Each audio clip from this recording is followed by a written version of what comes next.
Subscribe now and press the bell icon. Never miss an update. नमस्कार साथियों, स्वागत करता हूं सबका इस YouTube चैनल पर जिसका नाम है स्टडी विद PN लोधा।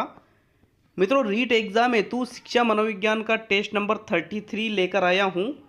पूरे के पूरे 30 क्वेश्चन हैं। एग्ज़ाम रिव्यू के अंतर्गत 2011, 2012, 2016, 2018 में जो पेपर हुए हैं, लेवल 1 और लेवल 2 दोनों के मिक्स प्रश्न हैं। तो साथियों, ये पैटर्न रहा था पिछले एग्ज़ामों में और आपके आने वाले एग्ज़ामों में भी इसी तरह का पैटर्न रहने वाला है। तो इस तरह से यदि आप अच्छे से क्वेश्चन करते हो तो बिल्कुल आपका सिलेक्शन निश्चित रूप से ज़रूर होगा। साथियों, अंतिम समय में ऐसे प्रश्न ही रामबाण आपके लिए साबित होंगे। तो चलिए शुरू करते हैं इस वीडियो को। पहला क्वेश्चन साथियों, एक विशेष स्तर पर बच्चे मौलिक तर्क का इस्तेमाल करना शुरू कर देते हैं तथा सभी प्रकार के प्रश्नों का जवाब जानना चाहते हैं। पियाजे ने इसे अंतर्ज्ञान कहा है। पियाजे के अनुसार निम्न में से कौन से चरण का यह अर्थ है? साकार संचालन, पूर्व संचालन, औपचारिक संचालन और इनमें से कोई नहीं। तो मित्रों, साकार संचालन तो मूर्त संक्रियात्मक अवस्था कहलाएगी, पूर्व संचालन प्राक संक्रियात्मक अवस्था कहलाएगी या पूर्व संक्रियात्मक अवस्था कहलाएगी, और औपचारिक संचालन अमूर्त संक्रियात्मक अवस्था कहलाती है। साथियों, पूर्व संचालन की अवधि होती है 2 से 7 वर्ष, साकार संचालन की अवधि होती है 7 से 11 वर्ष, औपचारिक संचालन की अवधि होती है 11 से 15 वर्ष। इस क्वेश्चन को मैं पहले भी करा चुका हूँ, वहाँ पर मैंने आपको बताया था। देखिए होता क्या है, मौलिक तर्क को देखते हुए अपन साकार संचालन इसमें सही कर देते हैं, लेकिन रीट एग्जाम में ये आया हुआ क्वेश्चन है और इसमें राइट आंसर माना है पूर्व संचालन, क्योंकि अंतर्ज्ञान संबंधित चीज़ें पियाजे ने कौन सी अवस्था के लिए प्रयोग की गई है? पूर्व संचालन के लिए प्रयोग की गई है। अतः साथियों 100% जब भी अंतर्ज्ञान का क्वेश्चन आए तो वो 2 से 7 के मध्य ही होता है। बालक में ज्ञान की संरचना का निर्माण होने लग जाता है, वह कई चीज़ों से संबंधित प्रश्नों के उत्तर जानने की कोशिश करता है। इसको ही कहा गया है पियाजे के द्वारा अंतर्ज्ञान, जो कि 2 से 7 वर्ष में पाई जाती है। अतः यहाँ पर प्रथम विकल्प सही न होकर विकल्प नंबर 2 सही रहेगा। साथियों, रीट एग्जाम में यही आंसर माना गया था। चलिए आगे बढ़ेंगे प्रश्न नंबर 2 पर। स्कीमा का मतलब है खंडन क्रियाविधि, अधिगम विधि, लंबे समय के याददाश्त में सूचना के संगठित पैकेट्स का एकत्रित होना और शारीरिक प्रतिवाद क्रियाविधि। तो साथियों, स्कीमा जीन पियाजे ना याद आया, ज्ञान की संरचना का निर्माण, लंबे समय के याददाश्त में सूचना के संगठित पैकेट्स का एकत्रित होना ही स्कीमा कहलाता है। विकल्प नंबर 3 सही है साथियों, प्रश्न संख्या 2 में। मित्रों, मैं आपको बता दूं, इसके पहले SST लेवल 2 वालों के लिए ओल्ड एग्जाम रिव्यू से संबंधित टेस्ट डाला है। 30 क्वेश्चन है जो विभिन्न एग्जामों में, अदर स्टेट के एग्जामों में SST के क्वेश्चन आए हुए, CTET वगैरह, RTET वगैरह या फिर अन्य जो भी भर्तियां है, पटवार है, फर्स्ट ग्रेड है, सेकंड ग्रेड है, इनके क्वेश्चन है SST वालों के लिए मैंने अपलोड किए हैं। आज ही टेस्ट नंबर 3 नाम से डाला है, तो उसको जरूर आप देख सकते हो। साथियों, प्रश्न नंबर 3 पे आते हैं। सूचना प्रक्रमण सिद्धांत बुद्धि को विभिन्न आधारभूत कौशलों के विभक्त करने के लिए जाने जाते हैं, जिसे लोग सूचना प्राप्त करने, प्रकरण करने और तर्क देकर समस्या समाधान के लिए उपयोग करते हैं। इस तरह के बुद्धि का सिद्धांत का प्रतिपादन करने हेतु श्रेष्ठ किसे माना गया है? जेरोम एस ब्रूनर, जीन पियाजे, JP गिलबर्ट और रॉबर्ट स्टर्नबर्ग। तो मित्रों देख लीजिए, सूचना प्रक्रमण सिद्धांत का जनक ही माना जाता है रॉबर्ट स्टर्नबर्ग को, जिन्होंने संज्ञानात्मक पर आधारित बुद्धि का सिद्धांत दिया है। संज्ञानात्मक प्रक्रिया पर आधारित और बुद्धि के 3 तत्व बताए साथियों। तो चौथा विकल्प आपका सही है तीसरे क्वेश्चन में। नेक्स्ट प्रश्न नंबर 4। आनुवांशिकता की इकाई है क्रोमोसोम, निषेचित अंडा, जीन और युग्मज।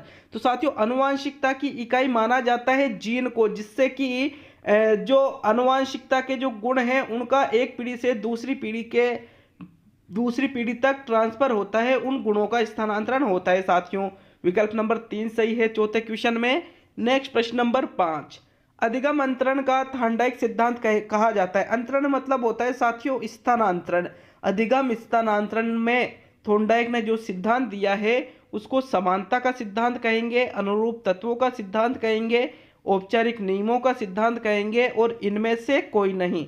तो मित्रों अधिगम अंतरण के सिद्धांतों की अगर हम बात करें तो इसको कहा जाता है अनुरूप तत्वों का सिद्धांत, जो कि थॉर्नडाइक के द्वारा दिया गया था।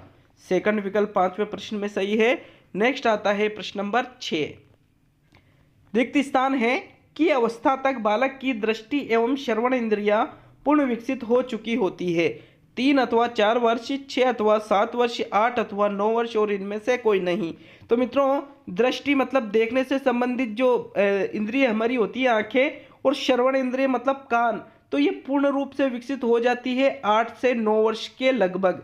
जब बालक 8 से 9 वर्ष के बीच में आ जाता है तो लगभग इस अवस्था में बालक की दृष्टि और श्रवण इंद्रियां पूर्ण रूप से विकसित हो जाती है। मतलब उसको किसी भी चीज को अच्छी तरह से देख सकता है, उसका विश्लेषण कर सकता है, अच्छी तरह से वो सुन सकता है आराम से। जो न्यूनतम जो ध्वनि की मात्रा होती है उसको भी वो सुन सकता है जितना सुनने के लिए जरूरी होता है। तो साथियों उसका अर्थ भी अच्छे से निकाल सकता है। 8 से 9 वर्ष मतलब जब बालक लगभग 3 से 4 कक्षा में पढ़ता है। तो चलिए आगे बढ़ेंगे साथियों प्रश्न नंबर 7 पर। इस अवस्था में बालकों में नई खोज करने की और घूमने की प्रवृत्ति बहुत अधिक बढ़ जाती है। शैशव, उत्तर बाल्यकाल, किशोर अवस्था और प्रौढ़ावस्था। तो प्रौढ़ावस्था में तो खोज वोज नहीं करते, आराम और काम, दो चीजें होती है, काम और आराम। किशोर अवस्था में साथियों नई खोजने और घूमने की प्रवृत्ति किशोर अवस्था में नहीं बल्कि उत्तर काल में बहुत ज्यादा बढ़ जाती है साथियों, बहुत ही ज्यादा। इधर उधर बिना मतलब घूमना, निरुद्देश भ्रमण की प्रवृत्ति, नई नई चीजें खोज करने की प्रवृत्ति, ऐसा उत्तर बाल्यकाल में होता है मित्रों। नेक्स्ट प्रश्न नंबर 8 पे आते हैं। बुद्धि लब्धि संप्रत्यय किसने विकसित किया? बिने ने, रीड ने, टर्मन ने और केटल ने। तो साथियों देखिए बिने ने तो एक तत्व का सिद्धांत दिया था और बुद्धि का प्रथम सिद्धांत इनके द्वारा दिया गया था साथियों। लेकिन बुद्धि लब्धि की बात की जा रही है तो ये टर्मन के द्वारा विकसित किया गया है। तीसरा विकल्प 8वें क्वेश्चन में सही है साथियों। नेक्स्ट प्रश्न नंबर 9। निम्न में से कौन सा पिछड़ेपन का कारण नहीं है? सामान्य बुद्धि का अभाव, शारीरिक दोष, विशिष्ट पिछड़ापन और स्वस्थ वातावरण। तो साथियों सामान्य बुद्धि का अभाव रहेगा जिससे भी छात्र पिछड़ जाता है। शारीरिक दोष रहता है इसके, जैसे मान लीजिए श्रवण इंद्रिय ही उसकी कमजोर है तो फिर भी वो पिछड़ सकता है। विशिष्ट पिछड़ापन भी पिछड़ेपन का संकेत करता है, लेकिन कभी भी स्वस्थ वातावरण पिछड़ेपन का कारण नहीं बनता है। स्वस्थ वातावरण तो पिछड़ेपन को दूर करने का कार्य करता है साथियों। इसलिए चौथा विकल्प 9वें क्वेश्चन में सही है। नेक्स्ट प्रश्न नंबर 10 है। प्रतिभावान बालकों की पहचान करने के लिए हमें सबसे अधिक महत्व देना चाहिए। अभिभावकों के मत को देना चाहिए, वस्तुनिष्ठ परीक्षणों के परिणाम को देना चाहिए, शिक्षक के निर्णय को देना चाहिए और समुदाय के विचारों को देना चाहिए। तो मित्रों अगर हम बात करें तो सबसे इंपॉर्टेंट चीज होती है जिसकी विश्वसनीयता और वैधता सर्वाधिक है, वो है वस्तुनिष्ठ परीक्षण। इनके जो परिणाम निकलते हैं इनको ही सबसे ज्यादा महत्व देना चाहिए प्रतिभावान बालकों की पहचान करने हेतु। सेकंड विकल्प सही है 10वें में। नेक्स्ट प्रश्न नंबर 11। मित्रों प्रश्न नंबर 11 है। हस्तशिल्प की शिक्षा दी जानी चाहिए मंदबुद्धि बालक को, पिछड़े बालक को, सामान्य बालक को, प्रखर बुद्धि बालक को। तो साथियों नॉर्मली आपने हस्तशिल्प की शिक्षा पिछड़े बालकों को पढ़ी होगी, लेकिन माध्यमिक शिक्षा बोर्ड ने इस क्वेश्चन का राइट आंसर माना था मंदबुद्धि बालक को। मंदबुद्धि बालक को हस्तशिल्प की शिक्षा दी जानी चाहिए साथियों। प्रथम विकल्प आपका सही है, यही आपको याद रखना है। हस्तशिल्प की शिक्षा मंदबुद्धि बालकों को दी जानी चाहिए। अगर मंदबुद्धि बालक विकल्प में नहीं हो तो फिर आप पिछड़े बालक लगा सकते हो विकल्प में नहीं होने पर। साथियों नेक्स्ट प्रश्न नंबर 12 की ओर बढ़ेंगे, लेकिन साथियों अगर यूं रहे कि हस्तशिल्प की शिक्षा किसको दी जानी चाहिए, मंदबुद्धि बालक भी हो, पिछड़े बालक भी हो और एक विकल्प हो दोनों, तो बिल्कुल दोनों को दी जा सकती है साथियों। नेक्स्ट प्रश्न नंबर 12वां क्वेश्चन है। अनुसंधान जो सामाजिक समस्या से संबंधित होता है तथा विद्यालय की जनशक्ति के द्वारा विद्यालय में क्रियाकलापों के सुधार हेतु संचालित किया जाता है कहलाता है मौलिक अनुसंधान, क्रियात्मक अनुसंधान, सामाजिक अनुसंधान और इनमें से कोई नहीं। तो मैं आपको बता दूं कि सिर्फ विद्यालय के क्रियाकलापों में सुधार लिया जा रहा है। विद्यालय की जनशक्ति मतलब जो विद्यालय के कर्मचारी उनके द्वारा कोई अनुसंधान किया जा रहा है तो उसको हमेशा क्रियात्मक अनुसंधान ही कहा जाएगा। स्टीफन एम कोरे इसके जनक हैं साथियों। नेक्स्ट प्रश्न नंबर 13 पे आते हैं मित्रों। 13वां क्वेश्चन। इस अवस्था को मिथ्या परिपक्वता का समय भी कहा जाता है। शैशवावस्था, बाल्यावस्था, किशोरावस्था और प्रौढ़ावस्था। तो मिथ्या परिपक्वता का समय किसको कहा जाता है? झूठी परिपक्वता जिसको कहते हैं वो होती है बाल्यावस्था, जिसमें बालक स्वयं को बड़ा समझने और परिपक्व समझने लग जाता है, लेकिन वो वास्तव में परिपक्व होता नहीं है, इसलिए इसको रोस ने ही मिथ्या परिपक्वता का समय कहा है साथियों। नेक्स्ट प्रश्न नंबर 14 पे आते हैं। संज्ञानात्मक विकास में वंशक्रम निर्धारित करता है। मस्तिष्क जैसी शारीरिक संरचना के मूलभूत स्वभाव को, शारीरिक संरचना के विकास को, सहज प्रतिवर्ती क्रियाओं के अस्तित्व को और इनमें से सभी। तो मैं आपको बता दूं प्रश्न वेरी इंपॉर्टेंट है, वेरी इंपॉर्टेंट प्रश्न है साथियों। देखिएगा क्वेश्चन में इतना ज्यादा घुमाव है। देखिए संज्ञानात्मक विकास की बात की जा रही है, सभी नहीं लगा सकते। वंशक्रम संज्ञानात्मक विकास में मस्तिष्क, हमारे जो माइंड होता है उसकी जो शारीरिक संरचना है माइंड की, उसके मूलभूत स्वभाव को वंशक्रम निर्धारित करेगा। शारीरिक संरचना तो संज्ञानात्मक में थोड़ी आएगी भाई, शारीरिक संरचना संज्ञानात्मक में नहीं आएगी, ये तो शारीरिक में आएगी साथियों, इसलिए ये विकल्प गलत हो जाते हैं। अतः ओनली प्रथम विकल्प ही सही है। माध्यमिक शिक्षा बोर्ड इस तरह के जब प्रश्न बनाती है तो एग्जाम हॉल में इतना ज़्यादा हम सोच नहीं पाते और सही क्वेश्चन जो आराम से सही कर सकते हैं उस क्वेश्चन को भी हम गलत कर देते हैं साथियों। टाइम ज़्यादा बचा नहीं है, लेकिन निश्चित रूप से आपका सिलेक्शन होगा यदि आप पूर्ण रूप से मेहनत कर रहे हो, अच्छी तरह से मेहनत कर रहे हो तो साथियों। प्रश्न नंबर 15 देखेंगे। निम्न में से कौन सा कथन सही नहीं है? जो अध्यापक यह विश्वास करता है कि विकास प्रकृति की वजह से होता है वह अनुभव प्रदान करने को महत्व नहीं देता। प्रारंभिक अनुभव महत्वपूर्ण होते हैं और अध्यापक का हस्तक्षेपण भी महत्वपूर्ण होता है।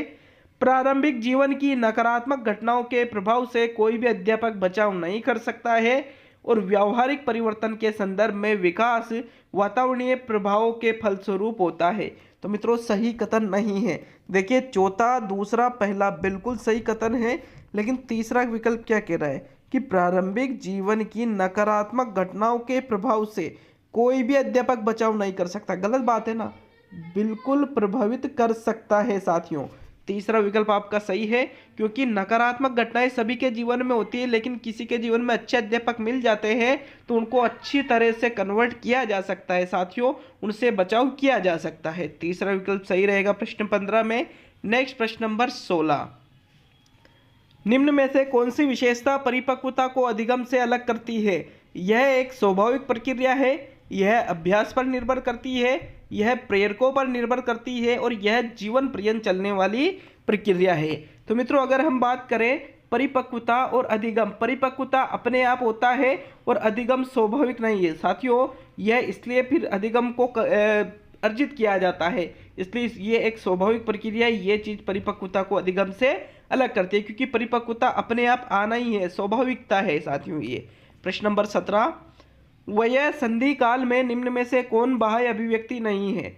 प्रभु सत्ता के विपरीत विरोध, अशांति, आत्मनिर्भरता के प्रति आग्रही और सक्रिय खेलों के स्थान पर बैठे रहकर खेलना अधिक पसंद। तो साथियों बाह्य अभिव्यक्ति तो बैठे रहकर यदि कोई खेलता है साथियों, बैठे रहकर यदि खेलना पसंद करता है तो फिर वो तो बाह्य अभिव्यक्ति का और आंतरिक अभिव्यक्ति हो रही है ना साथियों।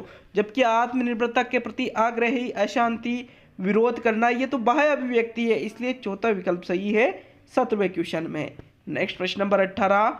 निम्न में से कौन सा मिडिल स्कूल के विद्यार्थियों के विकास से सहमति नहीं रखता? मिडिल स्कूल कक्षा 10वीं तक के बालक है, वहां की बात की जा रही है। सामाजिक व्यवहार उत्तरोत्तर समवयस्क समूह के आदर्शों से प्रभावित होता है। इस अवस्था में अधिकांश बालक तीव्र गति से वृद्धि प्राप्त नहीं करते हैं। बौद्धिक एवं सामाजिक व्यवहार पर स्व प्रभावित का महत्वपूर्ण प्रभाव होता है और अधिकांश विद्यार्थी विशेष रूप से स्व केंद्रित होते हैं। तो मित्रों कौन सा सही है कि यह मिडिल स्कूल के विद्यार्थियों के लिए सहमति नहीं रखेगा? तो देखिए अधिकांश विद्यार्थी इस विशेष रूप से स्व केंद्रित हो जाते हैं। बौद्धिक और सामाजिक व्यवहार है वो स्व प्रभावित का महत्वपूर्ण प्रभाव होता है, लेकिन इस अवस्था में अधिकांश बालक तीव्र गति से वृद्धि प्राप्त नहीं कर पाते। मिडिल स्कूल मतलब कक्षा 9वीं 10वीं में बालक पढ़ रहा है साथियों, तो उसकी उम्र है लगभग 14-15 साल की। तो इस अवस्था में तो बहुत तीव्र गति से वृद्धि करते हैं, इसलिए ये कथन गलत हो गया साथियों 18वें क्वेश्चन में दूसरा विकल्प। चलिए नेक्स्ट प्रश्न नंबर 19। व्यक्तिगत विभिन्नताओं से संबंधित निम्न में से कौन सा कथन सही है? यदि विद्यार्थी का बुद्धि स्तर समान है तब भी उपलब्धि में विभिन्नता हो सकती है। सभी बालकों में कुछ भी समानता नहीं होती है।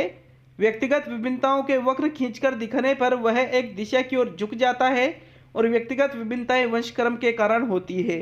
तो मित्रों, अगर हम बात करें, सही कथन पूछा है आपसे, तो कुछ भी समानता नहीं होती है भाई, समानता कुछ ना कुछ धीरे धीरे समानता मिल ही जाती है।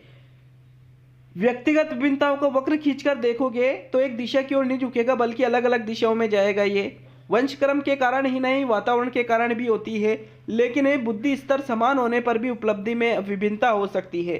किसी की IQ 100 है, 5 बालकों की IQ 100 है, तो जरूरी नहीं कि उनकी उपलब्धियां भी बिल्कुल समान ही रहे, अंतर आ सकता है साथियों। विकल्प नंबर 1 सही है 19वें क्वेश्चन में। नेक्स्ट प्रश्न नंबर 20, निम्न में से कौन सी तकनीकी प्रक्षेपण तकनीकी नहीं है?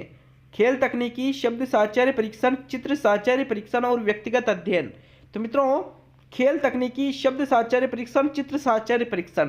प्रक्षेपण तकनीकी का मतलब होता है जिनमें अचेतन मन का अध्ययन किया जाता है। तो इन तीनों के आधार पर अचेतन मन का अध्ययन कर सकते हो। व्यक्तिगत अध्ययन प्रक्षेपण नहीं, अप्रक्षेपी या व्यक्तिगत विधि है साथियों। चौथा विकल्प 20वें क्वेश्चन में सही रहेगा।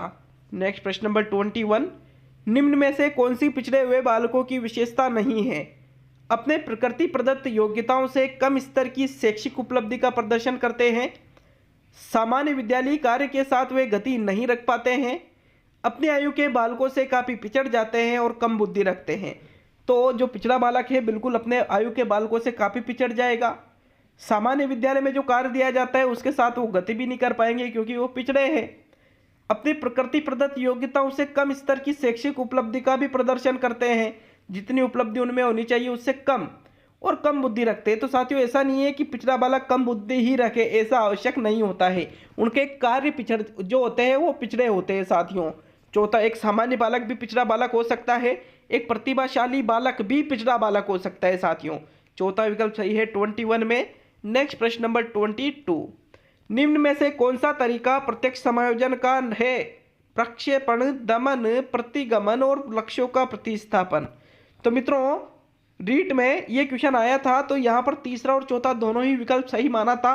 हालांकि एग्जैक्टली आंसर अगर इसका देखा जाए तो लक्ष्यों का प्रतिस्थापन सही रहेगा, क्योंकि पूर्ण रूप से ये प्रत्यक्ष समायोजन का तरीका है। बाकी प्रक्षेपण, दमन और प्रतिगमन को कई जगह प्रत्यक्ष में रखा जाता है, इसलिए तीसरा भी सही मान लिया गया था कि ये भी प्रत्यक्ष में है। बाकी वास्तव में तीनों ये अप्रत्यक्ष के हैं। बाकी यहाँ तीसरा और चौथा दोनों सही माना गया था। चलिए नेक्स्ट प्रश्न नंबर 23, शैक्षिक समस्याओं से ग्रस्त बालकों को किस समस्या का सामना करना पड़ता है? कान व उससे जुड़ी नसों का सही प्रकार से काम नहीं करना, बालकों के बोलने में असामान्यता का होना, मानसिक सक्रियता का कम होना और व्यावहारिक एवं सामाजिक बुद्धि में कमी आना। तो साथियों, जो शैक्षिक समस्याओं से ग्रस्त बालक होते हैं उनको अधिकतर भाषा के बोलने में असामान्यता का होना इस समस्या का सामना करना पड़ सकता है। पड़ता ही है साथियों, पड़ सकता क्या, पड़ता ही है, क्योंकि जो बालक शैक्षिक रूप से शैक्षिक समस्याओं से ग्रस्त है वो भाषा बोलेगा तो ये शिक्षा से ही संबंधित है। तो इसलिए दूसरा विकल्प सही माना गया था साथियों। प्रश्न नंबर 23 में यहाँ सेकंड विकल्प। चलिए नेक्स्ट प्रश्न नंबर 24, निम्न में से कौन सा कथन विकास के बारे में सत्य नहीं है? विकास अंतः क्रिया का फल है, विकास एक व्यवस्थित श्रृंखला का अनुगामी है, विकास एक व्यक्तिगत प्रक्रिया है और विकास विशिष्ट से सामान्य की ओर होता है। तो मित्रों, बिल्कुल अंतः क्रिया का भी फल है, वातावरण और वंशानुक्रम की व्यवस्थित श्रृंखला में ही होता है, व्यक्तिगत प्रक्रिया भी है, लेकिन विकास विशिष्ट से सामान्य की ओर न होकर सामान्य से विशिष्ट की ओर होता है साथियों। तो चौथा विकल्प आपका 24 में सही है। नेक्स्ट प्रश्न नंबर 25। मित्रों, प्रश्न नंबर 25 देखेंगे। एक कॉलेज में आने वाली लड़की ने फर्श पर कोट फेंकने की आदत डाल ली। लड़की की मां ने उससे कहा कि कमरे से बाहर आओ और कोट को खूंटी पर टांगो। लड़की अगली बार घर में प्रवेश करती है तो कोट को हाथ पर रखकर अलमारी की तरफ जाकर कोट को खूंटी पर टांग देती है। यह उदाहरण है श्रृंखलागत अधिगम का, उद्दीपन अनुक्रिया अधिगम का, प्रत्यय अधिगम का और इनमें से सभी। तो मित्रों देखिए, उद्दीपन अनुक्रिया, यहाँ पर उद्दीपक अनुक्रिया तो हो ही नहीं रही है, क्योंकि उद्दीपक ऐसा कुछ है ही नहीं, बल्कि ये श्रृंखलागत अधिगम का उदाहरण है। क्योंकि एक निश्चित श्रृंखला में कार्य हो रहा है कि लड़की पहले बाहर जा रही है, फिर अंदर आ रही है, फिर अलमारी के पास जा रही है और फिर कोट को खूंटी पर टांग रही है। तो साथियों एक निश्चित श्रृंखला में कार्य हो रहा है, इसलिए ये श्रृंखलागत अधिगम का उदाहरण है। प्रथम विकल्प सही है 25 में। नेक्स्ट प्रश्न नंबर 26, जिस प्रक्रिया में व्यक्ति दूसरों के व्यवहार को देखकर सीखता है न कि प्रत्यक्ष अनुभव को, तो उसको कहा जाता है सामाजिक अधिगम, अनुबंधन, प्रायोगिक अधिगम और आकस्मिक अधिगम। तो बंडूरा का सिद्धांत तो सुना ही होगा, अवलोकन आधारित साथियों, जिसमें व्यक्ति दूसरों के व्यवहार को देखकर सीखता है अनुकरण के माध्यम से, उसको सामाजिक अधिगम के नाम से जाना जाता है साथियों। विकल्प नंबर 1 सही है 26 में। नेक्स्ट प्रश्न नंबर 27, फ्रायड, पियाजे एवं अन्य मनोवैज्ञानिकों ने व्यक्तित्व विकास की विभिन्न अवस्थाओं के संदर्भ में व्याख्या की है, परंतु पियाजे ने कहा कि विकास अवस्थाएं वातावरण से निर्धारित होती है, कहा कि शेष अवस्था के अनुभव ही अधिक प्रभावित करते हैं, बाकी अवस्थाओं के सीमित प्रभाव होते हैं, कहा कि विभिन्न अवस्थाओं को समझने के लिए संज्ञानात्मक बदलाव के बारे में कहा और इनमें से कोई नहीं। तो साथियों सिगमंड फ्रायड है, जीन पियाजे है और अन्य मनोवैज्ञानिक के व्यक्तित्व के बारे में सभी ने बताया है, लेकिन जीन पियाजे ने कहा है साथियों कि विभिन्न अवस्थाओं को समझने के लिए संज्ञानात्मक बदलाव के बारे में कहा। संज्ञानात्मक बदलाव को आपको समझना पड़ेगा यदि विभिन्न अवस्थाओं के संज्ञानात्मक बदलाव को आपको समझना है। यहाँ पे तीसरा विकल्प सही है, सॉरी दूसरा ही लिखा गया, तीसरा विकल्प। चलिए नेक्स्ट प्रश्न नंबर 28, बाल अंतर्बोध परीक्षण या बालक प्रसंगबोध परीक्षण 3 वर्ष से 10 वर्ष की आयु में बालकों के लिए बनाया गया। 10 वर्ष की आयु के बालकों के लिए इस परीक्षण में कार्ड में प्रतिस्थापित किए गए हैं सजीव वस्तुओं के स्थान पर निर्जीव वस्तुओं को, लोगों के स्थान पर जानवरों को, पुरुषों के स्थान पर महिलाओं को और वयस्क के स्थान पर बालकों को। तो मित्रों जो बालक अंतर्बोध परीक्षण है तो इसमें लोगों के स्थान पर जानवरों के कार्ड प्रतिस्थापित किए गए हैं साथियों। सेकंड विकल्प 28 में सही है। मित्रों मैं आपको बता दूं कि एसएसटी का जो टेस्ट डाला था उसमें विभिन्न प्रतियोगिता परीक्षाओं में आए हुए प्रश्न ही सम्मिलित किए गए हैं। तो वेरी इंपॉर्टेंट टेस्ट है जो एंड स्क्रीन में आपको मिल जाएगा, यहीं पर आई कार्ड में भी ऊपर मैंने लगा रखा है, उसको आप देख सकते हो, चैनल पर जाकर भी देख सकते हो। नेक्स्ट प्रश्न नंबर 29, शिक्षा का अधिकार अधिनियम 2009 में एक अध्यापक के लिए न्यूनतम कार्य घंटे प्रति सप्ताह निर्धारित किए गए हैं 40 घंटे, 45 घंटे, 50 घंटे और 55 घंटे। तो एक सप्ताह में एक अध्यापक को न्यूनतम 45 घंटे शिक्षण कार्य कराना होगा साथियों। दूसरा विकल्प आपका सही रहेगा 29 में। नेक्स्ट तीसरा और अंतिम क्वेश्चन। लेकिन साथियों वीडियो अच्छा लगा तो बिल्कुल चैनल को सब्सक्राइब करके वीडियो को लाइक करें और बताएं कि आपको ये टेस्ट कैसा लगा साथियों। नेक्स्ट प्रश्न नंबर 30वां है, राष्ट्रीय पाठ्यचर्या रूपरेखा 2005 के अंतर्गत परीक्षा सुधारों में निम्न में से किस सुधार को सुझाया गया है? खुली पुस्तक परीक्षा, सतत एवं निरंतर व्यापक मूल्यांकन, सामूहिक कार्य मूल्यांकन और इनमें से सभी। तो एनसीएफ 2005 कहता है कि परीक्षा सुधार के अंतर्गत खुली पुस्तक परीक्षा हो, सीसी हो, सामूहिक कार्य मूल्यांकन हो, अर्थात इनमें से सभी। चौथा विकल्प सही है साथियों 30वें क्वेश्चन का। तो साथियों आशा है आपको अच्छा लगा होगा वीडियो। लाइक शेयर कमेंट करना नहीं भूले। बहुत बहुत धन्यवाद, मिलते हैं अगले वीडियो में।